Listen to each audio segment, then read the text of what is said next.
terrible. He loves me, though. Yeah, sounds like it. Right, now, you may well recognise our next guest as the suave Captain Jack Harkness from the recent TV series of Doctor Who, but he's also one of Britain's best-loved theatre stars. He's currently treading the boards in the West End in A Few Good Men. Please give a very warm welcome to the very shapely, I have to say, Mr. John Barrowman.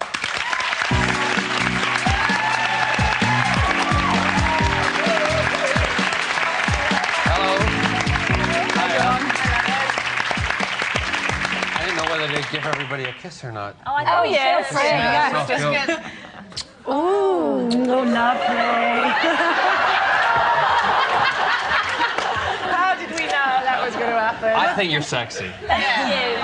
I don't think it matters what shape you are, what size, because, I mean, particularly women nowadays, they get so many things in magazines that say you have to be thin, you have to be this, you have to that. And I think it's about personality, confidence, and the way you project yourself to other people. So if you want to be bigger, be bigger. Big is beautiful. I think too thin is less sexy. Yeah. Who wants to be really thin and only eat soup? No. There's nothing to grab hold of, is there, when they're No, that you want thin? something just to grab onto. I I see it, they're all smiling. They're all smiling. You've won them over already. You've worked in Hollywood, you're going to be working in Hollywood again, you've worked with all these theatres. So you have seen these women that are held up as being the sexiest. I have seen, sorry, I have to speak Scottish when I know, speak to you. It's absolutely please, bizarre. Absolutely, you're all going, what the hell's going on here?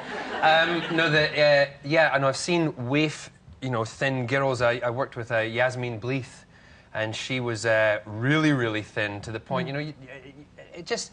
Sometimes she's attractive, she looks that way, but some girls just look so thin and unattractive when you can see all the bones and everything. It's unnaturally thin, isn't it? Unnaturally But thin. it's Very naturally unnatural. thin, you can be sexy. I think Kate Moss, people like that are sexy. But it's our misconception that we think men want us to be thin, and it's actually just all in our heads, because most guys actually prefer a bit of curves. Guys like a bit of curves, and guys, I don't mean to be rude when I say this, but I like to look at, I think women are sexy. Women can be the most sexy things around, and a woman with a nice big bust is sexy.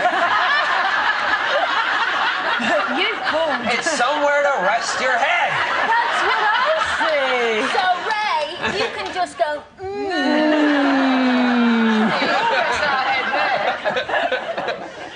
Oh my goodness. Oh, I'm going all flush. Oh, do we really have to ask you anything? You're better looking than Tom Cruise. That's a terrible line, but I'm saying he looks like Tom Cruise, but he's better looking than Tom Cruise. Thank you. I'm also taller. Yeah. Bigger in a lot of areas. That's my boy. That's a good Scots lad, I'll tell you.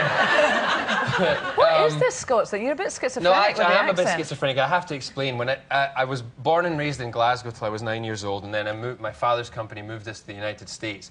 So I learned to speak with an American accent because American kids used to make fun of the Scottish accent.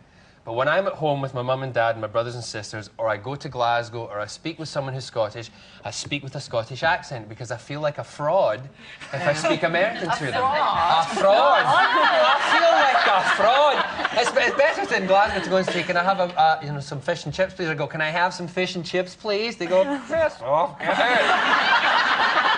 how fantastic, though. You can just pick your accent for whatever night you're in the Exactly. Who do you want tonight? Did you want French or do you want a Glaswegian? Oh, it'd be a great date, wasn't it? Yeah. I would say shut up and get on with it. A true Glaswegian lady. Right, we'll go back just then. Now, you're appearing in A Few Good Men at the Theatre Royal in Haymarket. Is this the first non-musical theatre role? Because you've done extremely well in musicals. You've appeared in all the kind of big. I did what they call straight play years ago in Chichester, a play called Rope. But this is the first venture into it in the West End because it's and it's something that I wanted to do because of the always having been involved in musicals. Everybody always has this idea that people who are involved in musicals can't act, and that really it makes me, I think, well, how the hell can you say that? Because we have to not only say dialogue, we have to act a song, we have to, and you have to act through dance also. So in a sense, I do things 3 ways, and you only do it once. Get that? Yeah. But yeah, no. So I walked right into that. I am enjoying what I'm doing, and I think it's a great thing because it's showing that musical theatre people can kind of transgress into that area, and so many more should. And does it take the pressure off not to be? Because it's a great strain to be singing in a musical every night, isn't it? You know what? I have a social life now, and Saran Jones, who is also in the show with me, and she and I have taken a liking to going to a certain club in the West End where we sit on a late night occasionally and tell our woes and our troubles to each other, and I'm able to have a drink now and then, which when I'm doing a musical, it's kind of like being an athlete. You can't, because you have to get up in the morning and keep yourself steady, because people are coming to you to see that show every night and want to hear you singing 150%. And if you drink alcohol and wine, that dries your vocal cords out, blah, blah, blah. So now, because I'm only talking, I'm allowed to have a little drink at night before I go home. Well, so sadly, you're not talking to us for any longer because we've run out of time. Let's do very quickly. I know.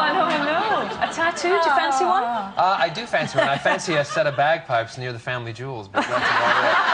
I'll do it for you. All right. Well, and also, I think if you'd like anyone to play them, you might get some volunteers. That's all right, because the pipe's long enough for 4. And I can hold plenty in my bag, so there you go. Well, I don't know about you, but I've been having a lovely Tuesday. John Barrowman.